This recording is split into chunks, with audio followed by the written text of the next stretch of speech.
plan for the mega fight with you and Crawford for 150? If we can make it at that weight division, I mean, whatever weight division I'm at, if wherever we still boxing at the same time, let's do it. I'm down to fight any one of these motherfuckers. I ain't here for the money. I'm here to win. You know what I'm saying? Straight up, the money already here, and I got it already, and it's gonna come. Mo gonna come, but why would I get in the ring over, an injury? You know what I'm saying? Jermell Charlo recently called out Terence Crawford, hinting at a possible matchup once Crawford faces Canelo on the other hand. Crawford has said he's not thinking too far ahead, preferring to focus on one fight at a time. He added that he feels strong, healthy, and is just excited for whatever challenge comes next. How long do you want to be actively fighting? I don't know. It's not something you think about. You're just going fight by fight. I always take one fight at a time. One fight at a time. I feel great. I'm healthy, and like I said, I'm looking forward to having some fun. Additionally, Terence Crawford mentioned that if he retired undefeated at 42-0, he would be completely satisfied.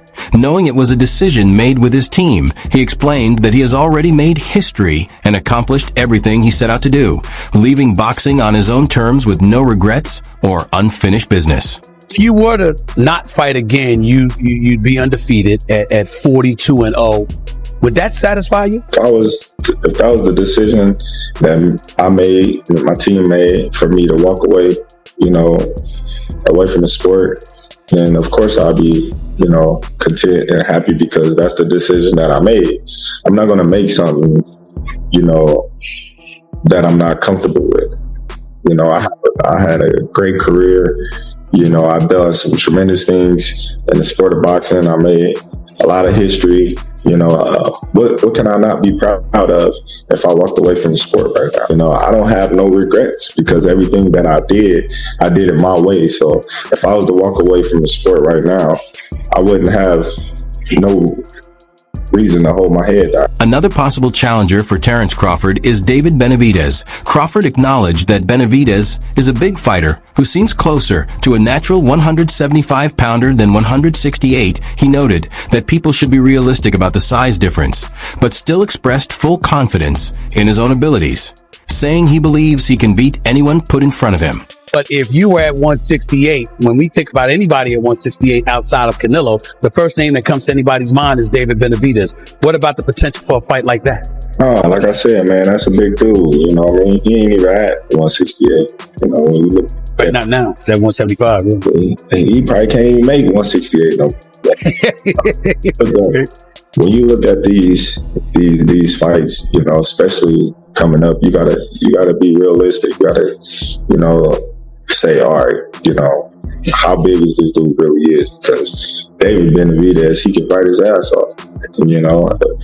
Me personally, I believe in my skills and my ability that I could be anybody. Jose Benavidez Sr., David's father and trainer, stated that Crawford's coach Brian McIntyre isn't pushing for the fight at the moment. He explained that their priority is David's November 22nd bout in Riyadh, and they'll consider future matchups. Afterward, Jose added that their goal is to make history by going after the biggest fights. And if Crawford's team is serious, they would gladly step up to give the fans what they want. You heard Bomac that he does not want Crawford to fight David Benavidez. So right now, I believe that we have a tough fight, man. November 22nd. I don't want to get ahead of my fight. And, we're super focused 100% on getting to Riyadh and making that fight happen and keep proving ourselves and show the people who David is. Let's see what happens after that. Like I said, I will tell you, though, that it will be easy because, we'll be fighting. If everything goes well, we'll take a couple of weeks off and the weight will not be a problem because we will already there, kind of. So, at the end of the day, it's, my job as the manager is to get them the best fights and train them as a trainer. And, we want to make history, brother. So, and if the people want that fight and people think that that's a good fight, and if Bomac and Terence Crawford want that fight, why not?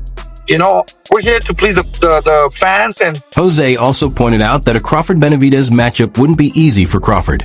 Referring to his son as the Mexican monster, he highlighted that David is young, physically strong, and constantly aggressive in a way that Canelo Alvarez isn't, while he acknowledged Crawford as one of the best pound-for-pound fighters. He cautioned that David's power and relentless pressure could pose a serious challenge for an older Crawford. Give them what they want.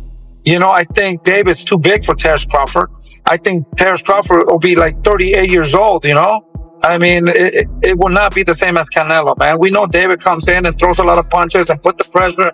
And no disrespect to Terence Crawford, he's the best pound for pound. He's in the books to do history. He did something that nobody could do. But at the end of the day, we're talking about the Mexican monster, you know? David's young, strong, super big for Terence Crawford. And, you know, even Terence Crawford said that Kavalaskis or whatever hit harder than Canelo because the power's not there anymore. With David, it's a different story. Jeff Mayweather stated that David Benavidez is the fighter everyone avoids, which only increases his worth in the boxing world. He explained that if the right offer comes along, the fight could happen depending on whether Crawford wants it. Jeff also mentioned that for Canelo, the smartest strategy after a loss would be to go for a rematch to restore his reputation and quiet any critics. But at the same time, I mean, Benavidez is also the one guy that nobody's willing to fight. And if nobody's willing to fight him, that makes his value go up. And so the thing is that if you get the right guy that is willing to pay for that, and I mean, I don't see him saying that, okay, well, we can't afford to fight this guy. Mm-hmm. So, I mean, that fight can happen if it's a fight that I think Bud want to entertain. And if you're Canelo, I think the one thing you could possibly want is that rematch and get that a little bit of that legacy. However, Eddie Hearn stated that a fight between Terence Crawford and Jaron Ennis would be the top matchup in American boxing.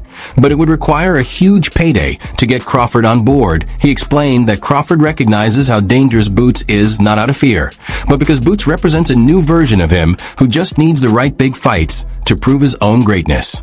Terence Crawford against Jaron Ennis, for me, is the best fight in American boxing.